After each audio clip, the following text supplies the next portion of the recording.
Halo guys, kembali lagi bersama gua Richard di channel Richard Wilmar. Kali ini gua mau nge-review Honda HR-V tipe Prestige yang sudah 1800 cc. 800 cc dia sudah dual tone, yang dimana di atapnya dia warna hitam. Lalu di spionnya juga sudah ada sein. Untuk lampu malamnya dia sudah menggunakan LED dan juga sudah ada lampu DRL-nya. Jadi nyalanya lebih cakep dibandingkan yang 1500 cc. Beralih ke model samping, di bagian atasnya sudah ada antena yang model shark fin. Dibandingkan 1500 cc dia belum. Lalu di bagian samping sini juga ada door handle pintu di dekat pilar C, yang dimana sebenarnya ini mobil HR-V ini mobil 4 pintu. Namun jika dilihat secara kasat mata, mobil ini modelnya keren seperti mobil sport yang 2 pintu saja. Nah, beralih ke bagian belakang, dia sudah ada spoiler dan ada high mount stop lamp. Jadi ketika kita berhenti itu lampu atasnya nyala. Tapi sangat disayangkan lampu belakangnya dia masih menggunakan bohlam biasa. Padahal untuk ukuran mobil tahun 2016 itu dia sudah ada teknologi LED. Jadi nyalanya lebih cakep dan juga lebih terang serta hemat listrik juga di aki. Oke guys, kita langsung saja ke interior. Ini head unitnya sudah model floating roof, tapi gue lebih seneng yang model yang indes sama dashboardnya jadi kelihatan lebih elegan. Lalu di bagian atasnya sudah ada fitur panoramic roof dan juga sunroof. Ini berguna ketika kita lagi traveling, berpergian ke pegunungan. Sangat enak sekali ketika kita membuka sunroof dan juga mendapat pencahayaannya maksimal ketika berkendara di malam hari. Di bagian door trim driver nih sudah dibungkus dengan lapisan kulit, sedangkan yang di dekat tombol power window ini juga dibungkus lapisan kulit yang berwarna putih serta di dekat kisi-kisi AC dashboard. Nah, ini akan menjadi suatu kekurangan apabila Anda tidak apik dan jorok dalam memakai mobil. Nah, AC-nya ini sudah menggunakan climate control dan juga push start top engine untuk menyalakan mesinnya, serta dilengkapi dengan transmisi CVT 7 percepatan dan juga rem parkir elektronik.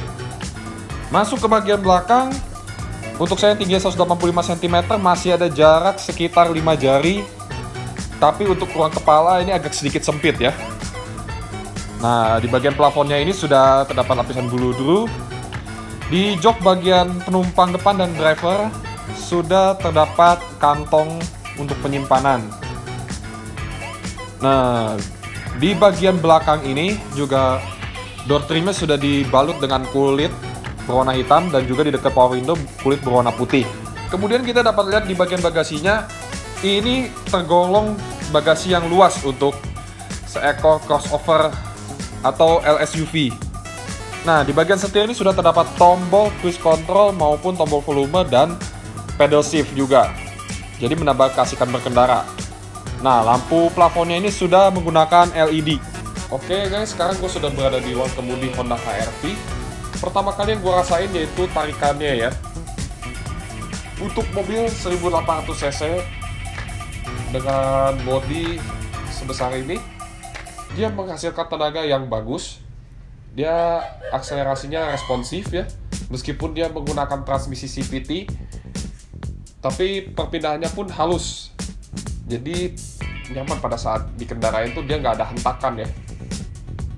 Kemudian untuk suspensinya, yang gua rasain nih ketika lewatin posisi tidur, dia tuh memiliki suspensi yang lebih ke arah stiff. Jadi suspensinya ini agak sedikit kaku ya. Pada saat kita pakai untuk perjalanan jauh bersama keluarga, itu suspensi yang keras ini agak sedikit mengganggu kenyamanan. Ditambah pula dengan jok kulit yang gua dudukin ini keras. Gak tahu kenapa Honda ini pelit sama busa ya untuk di mobil Honda HR-V ini. Jadi pada saat gua pakai sudah sejam lebih tuh pantat sudah mulai terasa sakit. Apalagi kalau udah keluar kota ya, pakai ke Bandung 3 jam nyetir itu lumayan sih sakitnya ya. Kalau di mobil lain kayak gue pakai Yaris masih fine aja, nggak sampai sesakit itu pantat gue waktu nyetir mobil. Lalu si lampunya dia sudah LED proyektor ya. Nih gue nyalain nyetir di sore hari, dia bagus cut off-nya, gak bikin silau orang. Dan juga si lampunya pun terang, jadi pada saat kita pakai di malam hari, semua jalanan dan lubang-lubang ataupun posisi tidur pun kelihatan ya. Ini gue suka lampu yang tipe begini.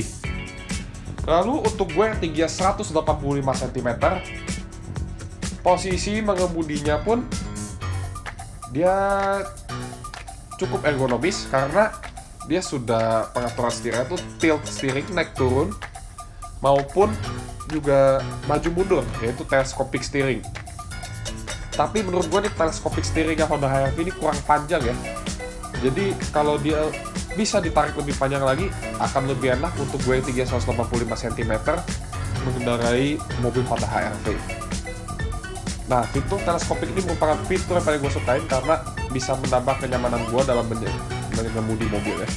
Oke guys, setelah gue coba mobil ini, kesimpulannya mobil ini punya tenaga yang responsif, namun mesinnya pun dia memiliki konsumsi bahan bakar yang hemat, dan juga punya desain secara keseluruhan tuh yang sporty.